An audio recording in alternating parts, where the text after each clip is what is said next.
Hi guys, and welcome to week 2 of our technique focus assessments. I'm Kara Dixon and I'm one of the founders of Relative Motion. And today we are going to talk all things a la Seconde placement. So for our dancers, a lot of times they have these strong, beautiful lines, but they might not know exactly where their a la Seconde placement should lie. Or if they're really well placed there, they might not have the strength to hold it and work through higher technical levels there, right? So today we're going to start by just assessing where our a la Seconde placement is when our dancers are starting, and if we need them to build more rotation or we need them to build more flexibility in a la Seconde, figuring out what it is behind where their limit is now, so that we know how to build them out of that limit to the next level, right? So one thing that we notice with our dancers is a lot of times when they're going from passe, their passe might be gorgeously placed, but then they're trying to move into a la Seconde, and you might have noticed that they have this pelvis tilt, right? That's because a lot of dancers, when they're going from passe into an extension, they start to bring the foot behind that knee. Now right away, that tilts the pelvis, and it also makes them internally rotated. So from that point, you might see the leg moving, like extending forward. You might see the booty out or the hip gripping, or you might just see the leg looking really heavy for that dancer and start to collapse. So that's one thing we notice a lot in our dancers when they're working a la Seconde.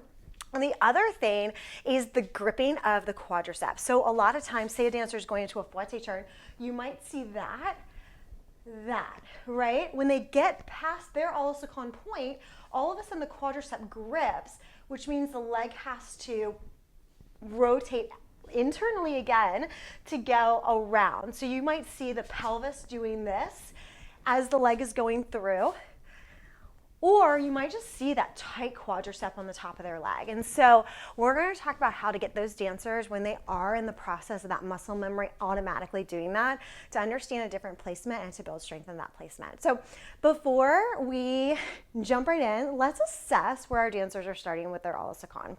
So first, we're going to have our dancers lay on the floor. We're going to bring them pretty close to the wall, but far enough away that they can be in their proper second position. So we don't want their feet up and their knees back. We don't want their feet really far in, right? We're going to line the heel up directly under the knee and make it in line there. Same thing on the other side. Now in this position, since we're 90 degrees or below, all of those green panels of the inner thighs are showing. So last week we were talking about those green inner thigh panels presenting forward to show our maximum rotation, right? Also, the green panel lifting towards the black and hollowing out that black. So instead of our dancers being here where there's space underneath, the green panel is going to lift towards the black panel, which see it automatically flattens on my back. And then that's going to help to hollow out that core and activate that core strength in that position. All the green panels from the inner thigh all the way through the calves are trying to present towards the ceiling. And this is where we're going to encourage our dancers to be when they're below 90 degrees for second position. Now, as soon as our dancer reaches 90 degrees or wants to develop to just extend above 90 degrees, we want to encourage them to show that blue panel, right? So the blue panel in this situation is going to try to rotate towards the ceiling. Now, wherever the dancer starts here is where their a la Seconde is going to be naturally, where they can naturally get to their a la Seconde. We're making it a little bit easier because they're lying on the floor. So there's not a lot of gravity playing into this roll. So from this point, instead of bringing the knee this way, we're going to have the dancers present that blue panel towards the ceiling. Okay, so in this position, presenting the blue panel towards the ceiling, go around each one of your dancers. Now, a lot of times our dancers can actually rotate more with a little bit of help than they can when they're working on their own. So go over to your dancer, have them relax that leg, support it so that you can hold them in that position so that they don't have to use all their muscles to stay there. And then all I want for you to do is plant one hand towards the inside of that green panel, right? And the other hand on the outside of the ankle. And I want you to rotate their leg in the opposite direction. So you're going to be pressing gently the green panel towards you and gently pressing the heel away. Now when that happens, you'll see way more of that blue panel, right, at the hamstring, which means that naturally, if your dancers are relaxed, their body will go to that position. So that cues us to know that when our dancers are activating the muscles on their own, something is gripping within them that is keeping them from activating that maximum rotation. But when they're relaxed, their body can naturally relax into that position, which means they have more turnout, their body is capable of more turnout, but they don't have the strength yet to get into that position on their own. And that is totally fine. It's a great starting point in any position that you want your dancers to start to understand, is to get them to find a way to relax into that position and to help gently maneuver their body into that position. We're never going to force, we're never going to manipulate or push their body. We're always going to gently see if they have more rotation, see if their body naturally moves there.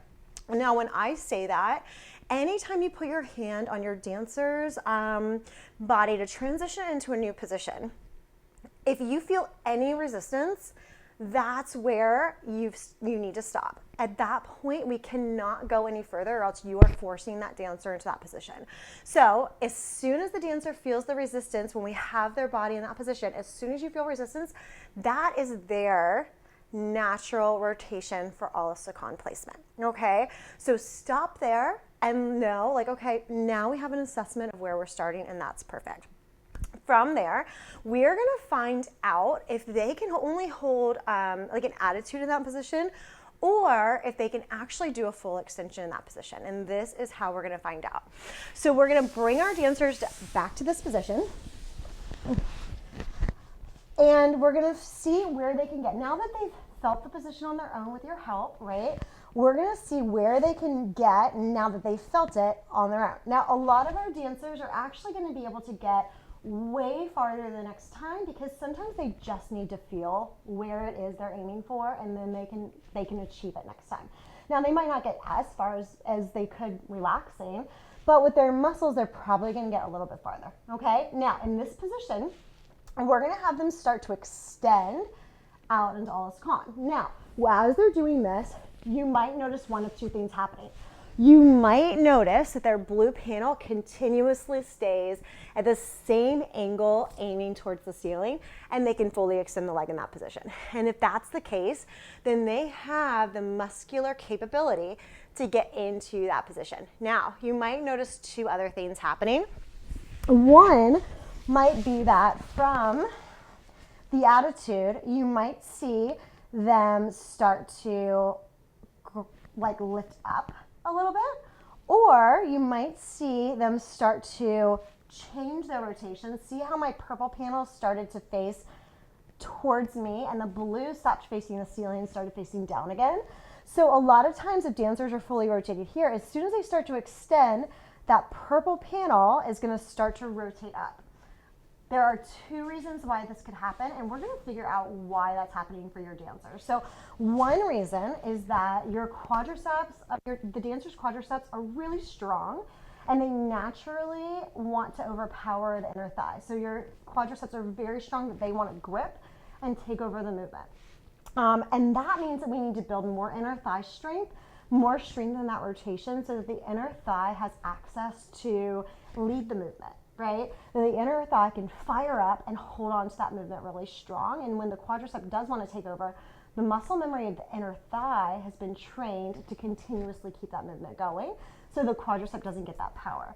The other thing that could be happening for the extension diagonal or that quadricep rotation is that we don't have enough flexibility in the hamstrings in order to get the leg straight. So you might have the strength and the rotation, but you might not have the flexibility in this blue panel to fully extend it out.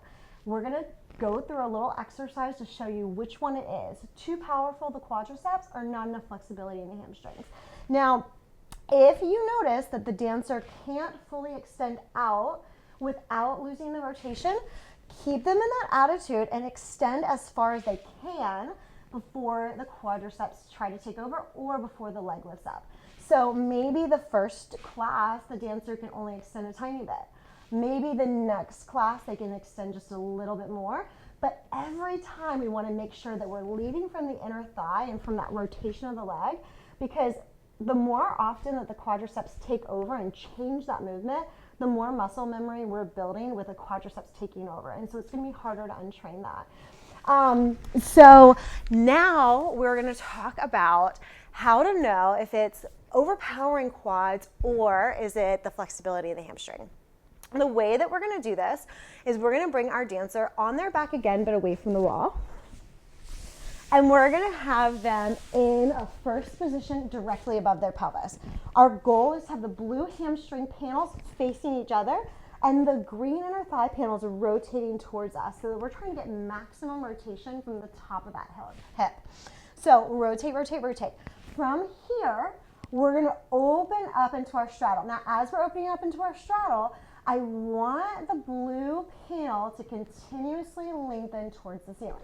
Okay, one thing you can do to help your dancer out with this stretch is we can have a rope on each side of the dancer's body. So a rope for each leg, plant it around the arch of the leg, bring it toward the outside, and help that rotation go. Now, even though this is wrapped around the foot, I don't want to see the foot manipulating the rotation. I still want to see that blue panel facing the ceiling. This is just to add a little extra reach for the arms so that we're not like this or like that. We can really relax into that stretch. Now, if in this stretch, the blue panels can stay towards the ceiling and the dancers can get to the point that their leg, the angle their leg was, or farther with the blue panels facing the ceiling, then we know that it's not a hamstring flexibility issue. It's a quadricep power issue, right? And now we know to strengthen the inner thighs. If we're going into this position and say our leg was here when we're relaxed, but in our straddle to keep the blue panel up, we're only here, and then our hamstrings, those blue panels are like, ah, then we know that this is now a hamstring flexibility issue. And we know as teachers that we can start to, at the end of class, integrate more static stretching for dancers to build upon that flexibility. Now, we always encourage ending class with static stretching and starting class with dynamic stretching. Dynamic stretching will get the blood flowing and everything really, really warm and active and powerful, so the dancer is less likely to get injured during class. Whereas at the end of class, when the dancer is really warm, they've like powered through everything you need them to power through, then we can go into that static stretching that helps to build that flexibility and that dynamic. Okay, so these are just a few assessments to work on with your dancers, things to look for, ways to know where they're starting with all Seconde, and wherever their limitations are, what is causing those limitations and how can we build through that. So inner thigh strength over the quadricep strength, hamstring flexibility, and just understanding that placement from a relaxed position so that when the dancers are called to use the muscle groups, we know which of their muscle groups are stepping into the action and which ones can we really help them train. So that's it for today, you guys. I can't wait to see you next week. And if you missed out on all of our turnout and external rotation content from last week, go back and watch the class. It's been good dancing with you.